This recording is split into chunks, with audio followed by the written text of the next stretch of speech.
오늘은 부모가 꼭 배워야 할 인문고전 속 자녀의 지혜를 담고 있는 아이는 부모의 등을 보고 자란다 라는 책을 가지고 왔습니다. 이 책의 저자 조윤재는 옛 것을 알아야 새로운 것을 얻는 지혜를 기를 수 있음을 깨닫고 이를 알려온 인문고전 전문가입니다. 논어, 맹자, 사기 등 동양고전 100여 종을 원전으로 읽으면서 물리가 트이는 경험을 합니다. 지은 책으로는 다산의 마지막 질문, 다산의 마지막 습관, 다산의 마지막 공부로 이어지는 다산 3부작 시리즈와 천년의 내공, 인문으로 통찰하고 감성으로 통합하라 등이 있습니다. 저자는 고전에서 얻은 진정한 자녀 사랑의 지혜를 부모들과 나누고자 이 책을 썼다고 합니다. 각 단락마다 역경을 극복하고 큰 성취를 이룬 사람들의 실천 자세를 소개하여 우리 삶에서 실천 가능한 방법을 나누고자 했습니다. 저자가 제시하는 6가지 지혜는 본립도생, 자승자강, 학고창신, 영정치원, 서희행지, 선승구전입니다. 책 속의 구절들을 낭독하며 6가지 지혜의 뜻을 하나씩 짚어보도록 하겠습니다. 첫 번째 지혜는 본립도생입니다. 근본이 바로 서면 길이 열린다는 뜻입니다. 책 속의 본문을 낭독할 때는 하다체인 점 양해 부탁드립니다. 자녀의 성공을 바라면서 부모들은 좋은 교육을 하고자 애쓴다. 좋은 학교에 보내기 위해 교육 환경이 좋은 곳으로 이사하는 것도 주저하지 않는다. 재정적으로 어렵다고 해도 자녀를 위해서는 어떤 어려움도 감내한다. 그러나 그 어떤 교육보다 더 염두에 두어야 할 것이 있다. 바로 가정에서 이루어지는 교육이다. 이때 가장 중요한 것이 부모의 살아가는 모습이다. 제 아무리 좋은 교육을 한다고 해도 부모의 모습이 그에 부합하지 않는다면 어떤 가르침도 통하지 않는다.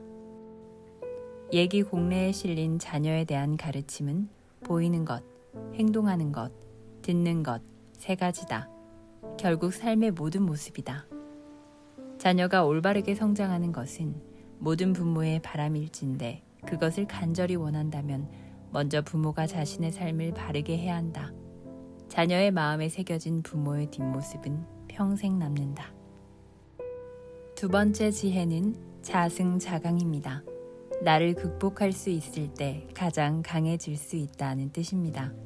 날마다 자신을 성찰하고 돌아보는 사람은 내면의 힘을 가지게 된다는 겁니다. 멈추지 않으면 생각할 수 없고 생각하지 않으면 자신을 솔직하게 들여다볼 수 없다. 다른 어떤 것에 영향을 받지 않고 심지어 부모로부터 자유롭게 스스로를 돌아볼 때 자녀들은 자신의 솔직한 모습을 볼 수 있다. 그리고 나아갈 방향을 생각해 볼 수 있다. 하루의 일과를 마치고 자신을 돌아보는 시간을 갖는 것은 날마다 성장하는 중요한 습관이다. 들뜬 마음을 가라앉히고 차분하게 스스로를 돌아보는 시간을 통해 아이들은 한 뼘 더 성장한다. 뚜렷한 주관을 가진 사람이 되는 소중한 기회다. 세 번째는 학고창신입니다. 과거를 배우는 아이가 미래를 창조한다는 거죠. 이번 장에서 윈스턴 처칠에 관한 이야기가 놀라웠습니다.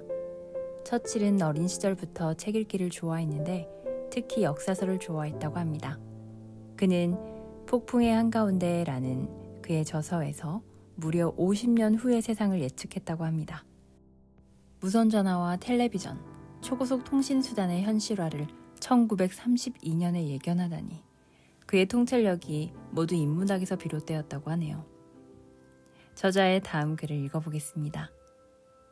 세상은 급변하지만 통찰력을 얻는 방법은 그때와 다름이 없다. 어린 시절부터 인문학을 가까이 하면 된다. 어떤 공부를 하든 사회에 나가 어떤 분야에서 일하든 특별한 결과를 만들어내는 사람. 그 시작은 자녀에게 역사책을 사주는 것이다. 부모가 함께 읽고 토론하고 배운 것을 나눈다면 그 자녀의 미래는 활짝 열릴 것이다. 네 번째 지혜는 영정치원입니다. 머리보다 마음이 똑똑한 아이로 키워야 한다는 거죠. 맑고 안정된 마음이 크게 멀리 이룹니다. 이상을 이루려면 반드시 올바른 뜻과 안정된 마음이 바탕이 되어야 합니다. 공자는 진정한 공부란 자신을 돌아보는 성찰과 감정의 절제를 얻는 것이라고 말한다. 여기서 우리는 분노를 다스리는 방법에 대해 알 수 있다. 먼저 성찰을 통해 잘못을 거듭해서 저지르지 않는 것이다. 또 한 가지는 설사 분노가 일더라도 그것을 다른 사람에게 옮기지 않는 것이다. 분노가 생기는 것을 완전히 절제할 수 없다면 그 분노로 말미암아 다른 사람이 피해를 입지 않도록 해야 한다. 5번째 지혜는 서의행지입니다. 자신을 사랑하는 아이가 타인도 사랑할 수 있다는 겁니다. 진정한 사랑은 자신을 사랑하는 마음을 다른 사람에게로 넓혀가는 것입니다. 자신을 높이며 자존심을 내세우는 것이 아니라 자신의 부족함을 알고 날마다 채워나갈 때 하루하루 달라지는 자신을 만들어낼 수 있다. 이것이 바로 자신의 가치를 높이는 길이고 자신을 사랑하는 진정한 방법이다. 이를 이해한 후에야 다른 사람을 진정으로 사랑하는 사랑의 사람이 될 수 있다.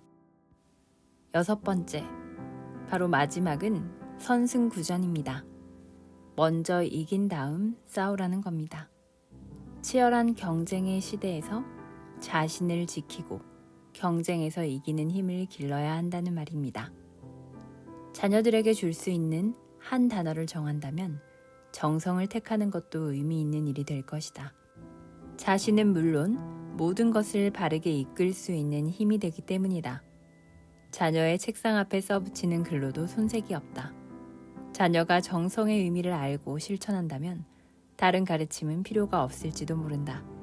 부모가 가장 많이 하는 공부하라는 말도, 착하게 살아야 한다는 말도, 열심히 하라는 말도, 가장 현실적으로 형제간에 사이좋게 지내라는 말도 모두 정성에 포함이 되어 있다. 정성으로 사는 사람은 실패하지 않는다.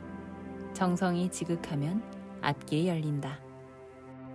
우리 자녀들이 미래를 살아가는 진정한 힘과 능력을 얻었으면 합니다. 감사합니다.